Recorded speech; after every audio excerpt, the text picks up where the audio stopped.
राजस्थान कांग्रेस को लेकर आज दिल्ली में महामंथन। प्रभारी सुखजिंदर सिंह रंधावा फीडबैक लेंगे और समीक्षा बैठक होगी। संगठन निर्माण, संगठन की गतिविधियां, निष्क्रिय पदाधिकारी और कुछ नेताओं की वापसी सहित कई मसलों पर चर्चा होगी। पीसीसी चीफ गोविंद सिंह डोटासरा सहित नेता प्रतिपक्ष टीकाराम जूली बैठक में मौजूद रहेंगे। तीनों सह प्रभारी ऋतिक मकवाना, पूनम पासवान और चिरंजीवी राव भी अपने प्रभाव वाले क्षेत्रों का फीडबैक देंगे। तो लगातार कांग्रेस एक्टिव मोड में है, फीडबैक लिया जा रहा है, समीक्षा की जा रही है, आगे के लिए दिशा निर्देश दिए जा रहे हैं। और हमने राजस्थान में भी तस्वीरें देखी, हमने जयपुर में भी वो तस्वीरें देखी, चाहे वो कोऑर्डिनेटर्स की तमाम बैठकें हो या फिर अब इस तरह के अपने प्रभाव वाले क्षेत्रों का फीडबैक देना हो। तो आज राजस्थान कांग्रेस को लेकर दिल्ली में महामंथन। दिनेश रांगी हमारे सीनियर स्पेशल रिपोर्टर हमारे से जुड़ चुके हैं, ज्यादा जानकारी उनसे लेंगे। तो आज प्रभारी को दिया जाएगा फीडबैक राजस्थान कांग्रेस को लेकर। ये बेहद महत्वपूर्ण है राजस्थान कांग्रेस के लिए भी, ताकि विपक्ष अपनी मजबूती के साथ आवाज उठा सके सत्ता पक्ष के सामने। लेकिन क्या लगता है आपको, किस तरीके का फीडबैक दिया जाएगा? पिछले कुछ दिनों लगातार एक्टिव मोड में यहाँ पर कांग्रेस नजर भी आ रही थी। दिनेश जी, बिल्कुल पूनम, आप सही कह रहे हो। पिछले एक हफ्ते से देखें तो कांग्रेस अपनी गतिविधियों को लेकर काफी सक्रिय नजर आ रही है, चाहे पिछले दिन मुलाकात हो या बैठकों का दौर हो।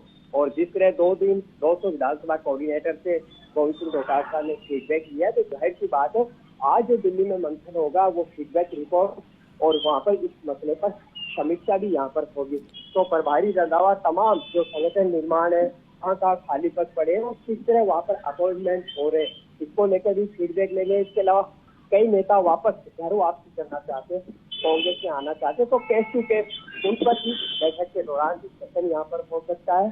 साथ ही आगे किस तरह संगठन को एक नई धार और मजबूती दी जाए और जो गतिविधियां और स्पीडली उनको शुरू किया जाए, तो इन तमाम मसलों पर वो चर्चा करेंगे। बाकायदा लिखित में चीफ गोविंद सिंह डोटासरा फीडबैक लेकर गए, वो यहाँ पर फीडबैक देंगे। विधानसभा से जुड़ा कामकाज है या सक्रियता है, उसका फीडबैक नेता प्रतिपक्ष टीकाराम जूली है, वो देंगे। इसके अलावा जो तीनों एआईसीसी सह प्रभारी है, जिनको अलग अलग जिले और क्षेत्र बांटे गए, उनसे संबंधित जिलों का सिलसिलेवार यानी पॉइंट टू पॉइंट संवाद चर्चा करते हुए संवाद लिया जाएगा। और उसके बाद खासतौर से जिस तरह जिलाध्यक्ष के पद खाली है, किस नेता को पार्टी में वापस शामिल करना है, इसको लेकर बाद में वेणुगोपाल और अध्यक्ष जैसे प्रभारी चर्चा करेंगे।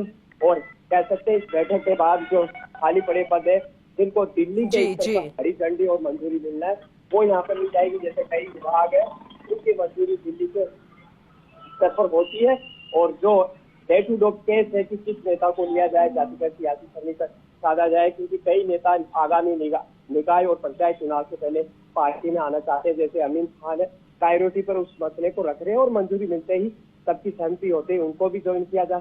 तो ऐसे अनेकों मसले और विषय हैं जो बैठक के एजेंडे हो सकते हैं। और सुबह 11 बजे ये बैठक शुरू होगी। तो दिल्ली से लेकर जयपुर तक लगातार संगठन निर्माण और उसकी सक्रियता पर सभी नेता पैनी नजर बनाए हुए।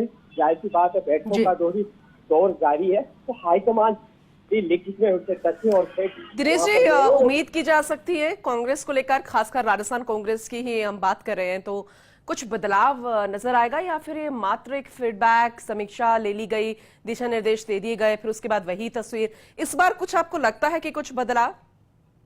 जी बिल्कुल। एक तो जो निष्क्रिय पदाधिकारी है, हाईकमान के निर्देश है, उसको एक बार नोटिस दीजिए। अगर वो लगातार 3 बैठकों में नहीं आ रहा है, पार्टी के निर्देश नहीं माना, तो जैसे ही 200 विधानसभा कोऑर्डिनेटर्स के साथ डोटासरा ने मंथन किया, उसके अगले ही दिन 17 ब्लॉक अध्यक्ष को कारण बताओ नोटिस जारी किया और 7 दिन में जवाब मांगा। तो जाहिर सी बात है उनका पद जाना लगभग यहाँ पर तय दिख रहा है कि वो बिल्कुल काम नहीं करे।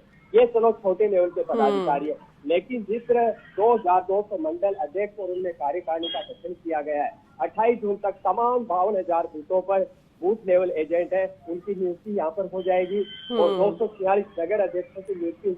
तो निचले लेवल पर राजस्थान कांग्रेस और गोविंद सिंह डोटासरा ने अपनी मेहनत से जो ढांचा, जो सेटअप खड़ा किया है, वो एक एआईसीसी हाईकमान के लिए भी रोल मॉडल है। अन्य राज्यों की कांग्रेस इकाइयों को भी उसको फॉलो करने यानी अपनाने के निर्देश खुद राहुल गांधी, खड़गे, वेणुगोपाल और सैंथिल जैसे नेताओं ने दिए। तो अब वो एक्टिव कैसे रखा जाए, इसलिए उनको एक प्रोत्साहन के तौर पर कहा है कि निकाय और पंचायत चुनाव सीटों का वो करेंगे। तो निचले लेवल पर संगठन खड़ा हो चुका है, लेकिन जिलाध्यक्ष के पद अभी खाली चल रहे हैं, कई नियुक्ति है, और फिर यहाँ पर क्या होगा, पद भी खाली थे और निचले लेवल पर कैसे मजबूती दी जाए ये बेहद जरूरी भी था। इसकी जरूरत लंबे समय से महसूस भी हो रही थी, लेकिन अब आखिरकार काम हो रहा है तो उम्मीद बदलाव की जा सकती है। बहुत शुक्रिया विस्तार से इस जानकारी के लिए दिनेश जी आपका।